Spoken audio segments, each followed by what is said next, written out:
What's up, everybody? Rob here. So, by 1778, the American Revolution was in full swing. George Washington was making America happen along the eastern coast of the continent, but far to the west, another battle was taking place.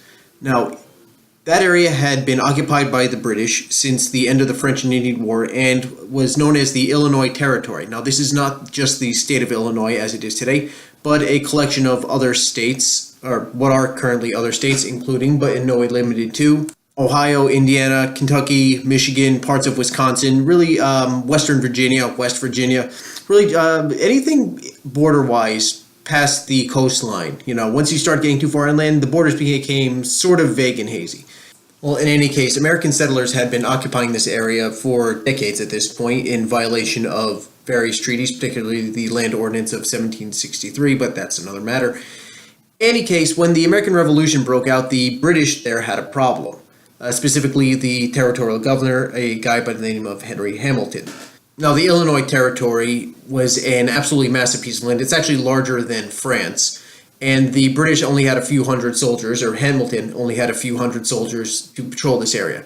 So, in order to deal with these upstart colonists that were trying to throw off the yoke of British oppression, he turned to the Native Americans who lived in that region, and he earned the nickname of the Hair Buyer, since he allegedly, it's never been fully confirmed, but there's pretty good suspicion that he did, would buy colonial scalps. It really was sort of a necessity on his part. Again, the British forces themselves were spread thin, and they were forced to rely on the Native Americans there to supplement their forces.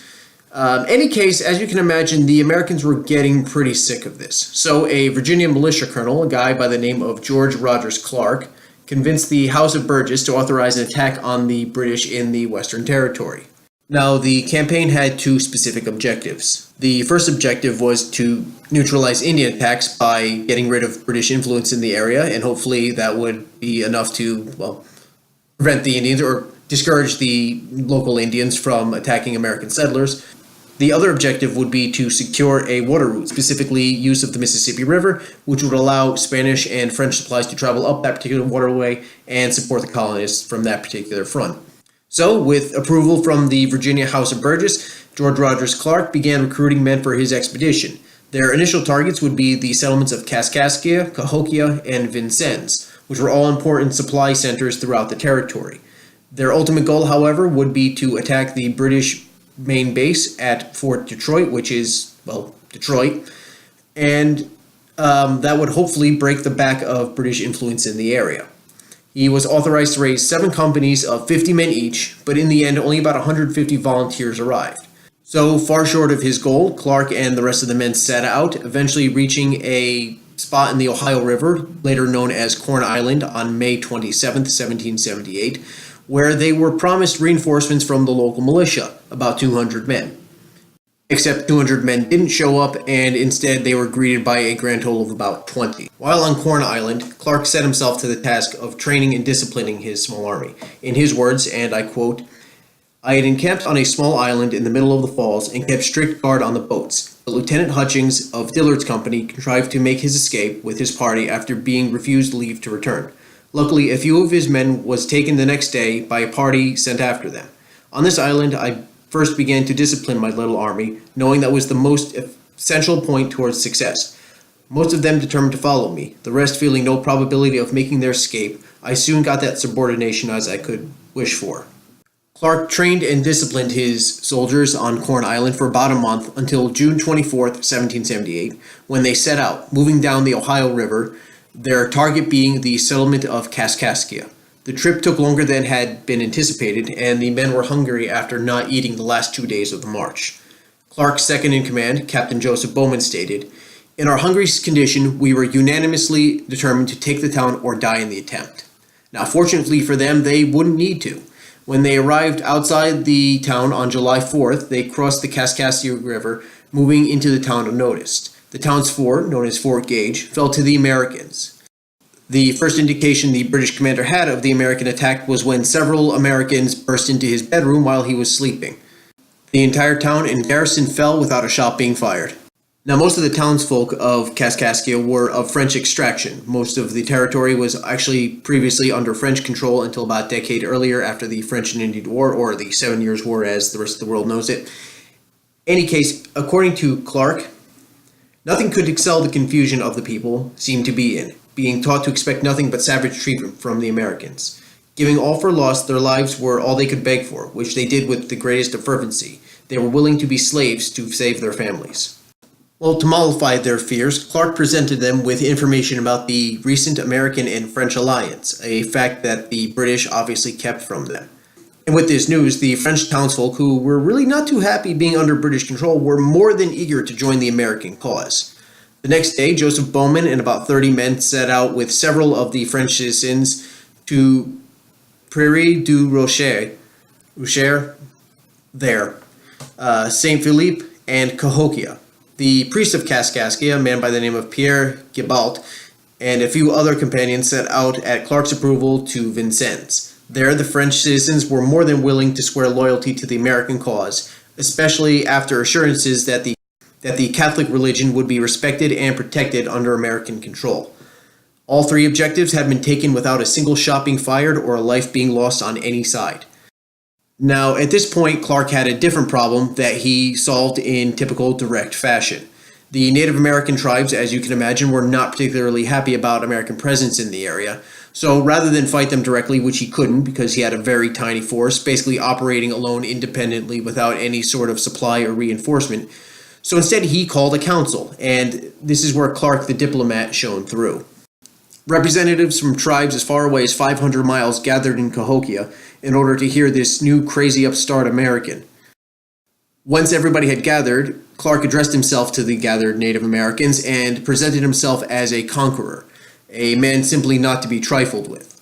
And surprisingly, this actually worked. Many of the Native American tribes, actually most of the tribes, respect things like daring and boldness and bravery. And that's exactly what Clark presented himself as, someone who shared these characteristics. And though they were, the Americans and the Native Americans were not particularly, fond of one another, they can certainly respect that.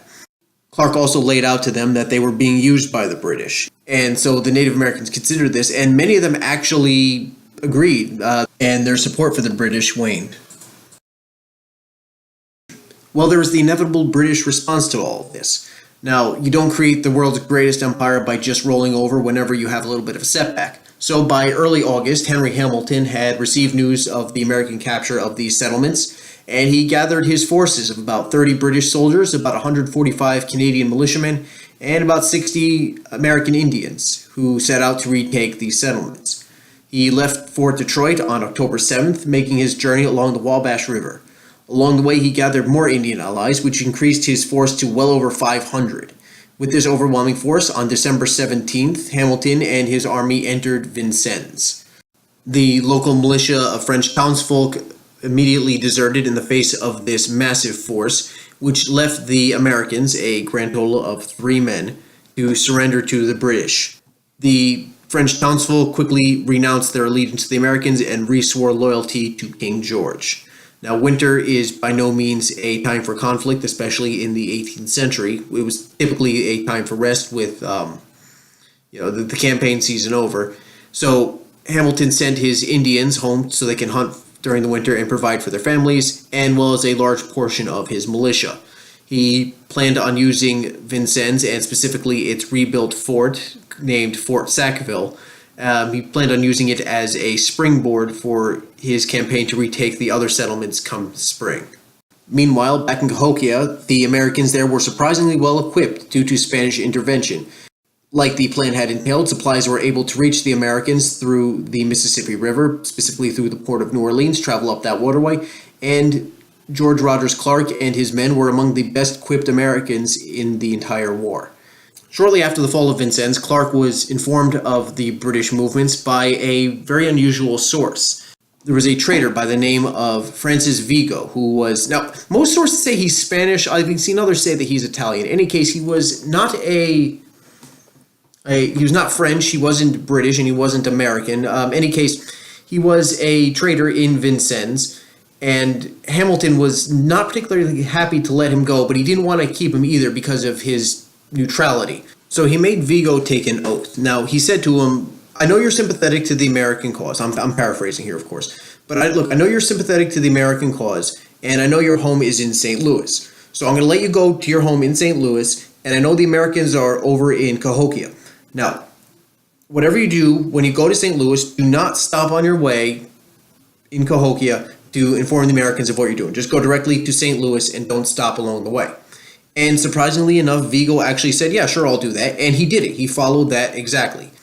He went to St. Louis, entered the city, and then immediately turned around and went to Cahokia and told Clark of every single thing the British were doing. With this new information, Clark knew that the British would be able to overwhelm his tiny force once the spring came. So in typical fashion, Clark acted boldly and decisively. Now, winter is not a time for war, especially in the 18th century, but nobody bothered to tell Clark this. To quote Clark directly, "The enemy could not suppose that we should be so mad as to attempt to march 80 leagues through a drowned country in a depth of winter. They would be off their guard and not think it worthwhile to keep out spies. I am resolved to take advantage of this present situation and risk the whole on a single battle." So Clark was willing to risk it all on a single do-or-die battle. The die was cast, let them fall where they may. On February 6, 1779, the campaign set out. Clark, with about 170 men, left Cahokia in order to retake Vincennes. He also christened a riverboat with 46 men on it, named the Willing. It was equipped with cannons and would carry much-needed supplies along the journey, as well as to prevent the British from escaping by water. The weather that year was unusually warm, but that's not actually a good thing. So instead of snow and ice that the men could trudge through or possibly, snowshoe over, the men had to wade through icy cold water, sometimes chest deep. Now, imagine how miserable you are if you step in an icy puddle and your feet get covered in that kind of water. Now, imagine doing that chest high and you're not getting out of it for days, if not weeks on end. The game animals that they had expected to live off of during this time were driven off by the severe flooding, leaving the men desperately short of food. Hunger and fatigue gnawed at the men, and they were continually pelted by raw, knife-like rain. At one particularly deep section of water, the men were hesitant to move forward into the icy conditions. Once again seizing the initiative, Clark covered his face in gunpowder and gave an Indian war whoop, charging directly into the flooded plain. The men followed after him.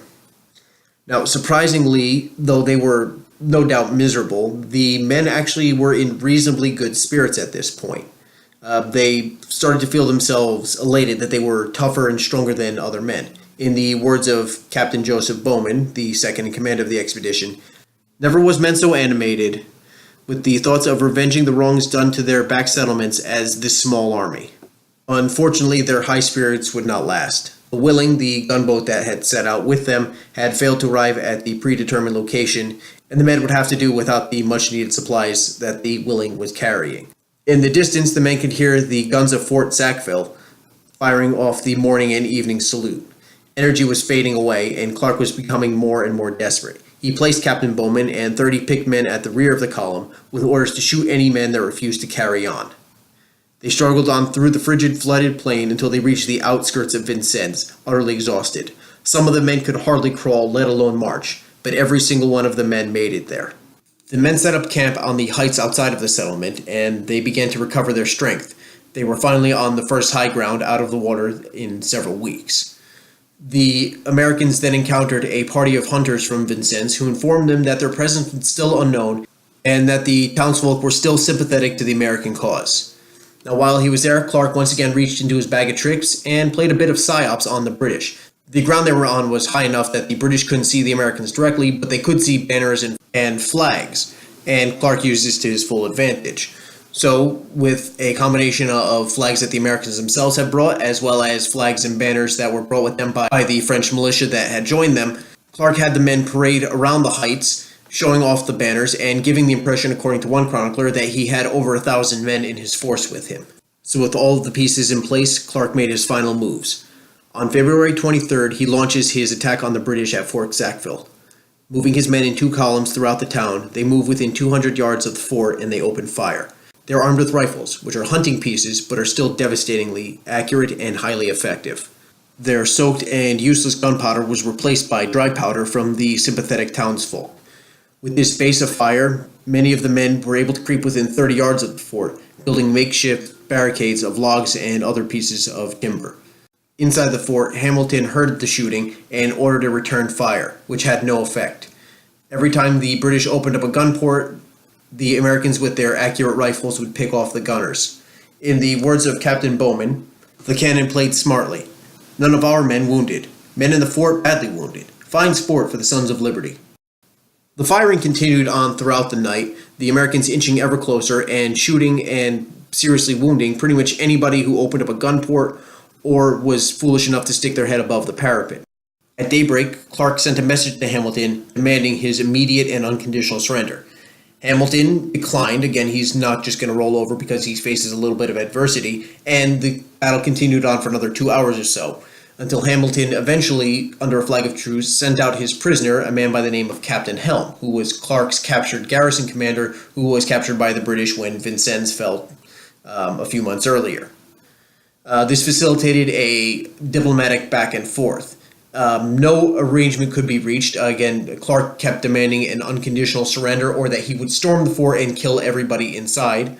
And Hamilton saying, well, you can't do that, and I'm not willing to let that happen, but, hey, let's talk. And Clark is really trying to, be the bold conqueror here. He's trying to say, look, I have you completely at my mercy. If I have to storm the fort, there's not going to be any survivors. You don't really want that. Hamilton's seems to be, again, here, it seems to be that way. My impression is that he's the voice of reason. It's like, hey, let's not be too stupid here. We are civilized people. Let's not, start slaughtering everybody for no particular reason. In either case, there was this diplomatic back and forth with no agreement could be reached. But again, rather than having messengers go back and forth, Hamilton and Clark both agreed to meet at the village church. By pure coincidence, Clark was able to engage in a little bit more psychological operations just before the meeting was to take place. And this would by far be the most controversial action he would ever take during his career. At this point, there was an Indian war party that was returning from raids along the Ohio River, and they were completely unaware of the American attack on the British fort. The men were ambushed by a party of Americans, and most were killed, but some were captured. So in order to drive the point home that he meant business and to intimidate the British, he ordered the survivors to be executed. Hamilton himself describes what happened next. The rest were surrounded and taken bound to the village, where being set in the street opposite the fort gate, they were put to death, notwithstanding a truce at that moment existed. One of them was tomahawked immediately. The rest, sitting on the ground in a ring, bound, seeing by the fate of their comrade what they had to expect. Next, on his left, sung his death song and was in turn tomahawked. The rest underwent the same. One only was saved by the intercession of a rebel officer who pleaded for him, telling Colonel Clark that the savage's father had formerly saved his life. The chief of this party, after having the hatchet stuck in his head, took it out himself and delivered it to the inhuman monster who struck him first, who repeated his stroke a second and a third time, after which the miserable spectacle was dragged by the rope around his neck to the river, thrown in, and suffered to spend still a few moments of life in fruitless strugglings. Colonel Clark, yet reeking of the blood of these unhappy victims, came to the esplanade before the fort gate, where I had agreed to meet him and treat of the surrender of the garrison. He spoke with rapture of his late achievement, while he washed the blood from his hands stained in this inhuman sacrifice. Hamilton and the British were obviously disgusted and shaken by what they had seen, and they agreed to surrender the fort and all of its much-needed supplies to the Americans. The formal surrender took place on February 25th. The men assembled outside of Fort Sackville to accept the British surrender. The 180 ragged and exhausted men assembled outside didn't seem very impressive to Hamilton, who asked where the American army was. Clark simply replied, gesturing at the men, "They stand before you." 2 days later, the riverboat that was set out by Clark had arrived, bringing much-needed supplies to reinforce the American garrison. Without losing a single American life, Clark had effectively conquered the Illinois Territory. The British garrison was sent to Williamsburg as prisoners, and the Canadian militia under Hamilton would be paroled after being forced to take oaths of neutrality.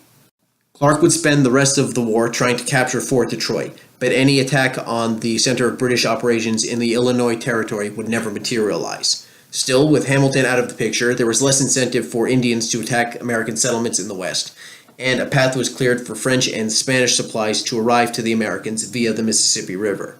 Clark's campaign in the Illinois Territory, although ultimately a failure in that it was unable to completely wedge the British out of the territory, would pave the way for American claims over the area, which would be granted to them at the conclusion of the American Revolution. Because of the actions of Clark and his men, a new phase of Western expansion was possible for the new fledgling nation. That is it for the video. I hope you found this interesting and entertaining. Hit the like and subscribe button. More videos will be coming out whenever I get around to it, and that's pretty much it. Have a good day, or don't have a good day. You're adults, you can have any kind of day you want. See you later.